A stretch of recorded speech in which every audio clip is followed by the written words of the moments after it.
All right, so weirdest concert moments you've ever had. 3:34 on 720 WGN. Nick DiGilio here. It's Nick at Night. All right, let's talk to Brad in Chicago on 720 WGN. Hi, Brad. Hey, how you doing? Good, man. Hey, I had a couple cool things happen to me at some Parliament shows. Oh, well, cool things always happen at Parliament shows, don't they? So I was at, the club where Chris Isaak did his show, the Bimbo's 365 Club? Yes, I do, yes. I saw Parliament there, and, of course they've got like 800 people on the stage. One guy's in a diaper. And George walks to the microphone, and he starts doing the intro to Maggot Brain, which is like this really spooky intro. And it's about an hour and a half long. Yeah, so anyway, he does the intro to Maggot Brain for about 30 seconds, and then he stops, looks to his left, and says, "Hey, that looks like Stevie Wonder over there," and left the stage. And then they just, they played Maggot Brain without him, because it's an instrumental, so. Well, right. So anyway, but then he brings Stevie Wonder out like about a half hour later to sing with the band. No, really, it was Stevie Wonder. It was Stevie Wonder. But he walked off during Maggot Brain. He saw Stevie Wonder. He's like, "Hey, that's Stevie Wonder. I got better things to do." Then play the 45-minute version of Maggot Brain. Yeah, and then, this is one of my lower moments in life, but this girl basically broke up with me in a travel agency once. She basically said to me, "Don't come back to San Francisco on my account." So. Wow.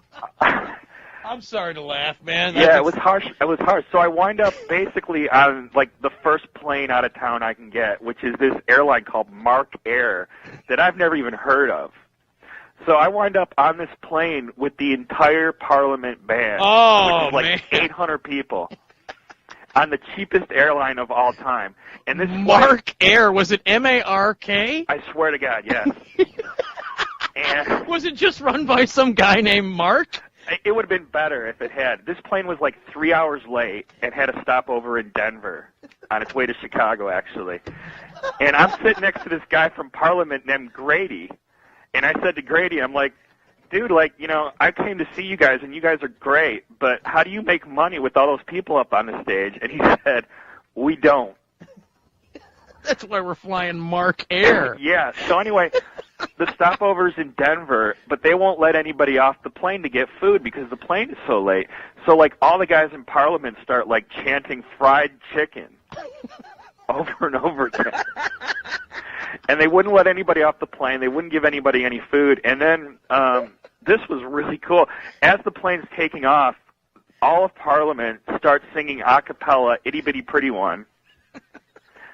And then, to top it off, which is just unbelievable, they started singing the whitest song I can think of.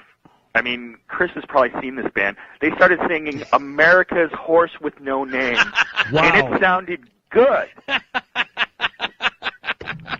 All right, now, wait a second. Now, Brad, who else was on the plane with you besides PFunk? Just you and PFunk? No, it was it was me, PFunk, and maybe 20 other people. Oh, that's unbelievable, man. I mean, and actually, I walked up to this guy, and, it was I said, "Hey, man," because you could tell it was a band because it was a couple fat Jewish guys in, sweatsuits and 80 guys that looked like rappers. And, I walked up, I said to this one guy that was sitting there, I was like, "Hey, man, what band are you guys from?" And he's like, "Well, we're from P-Funk." I'm like, "What do you play?" He's like, "I play guitar." I'm like, "Oh, did you replace Eddie Hazel?" And he said, "Yeah, in 1973. And he wasn't really pleased with me. Oh, that's unbelievable. That's a great story, Brad. Yeah.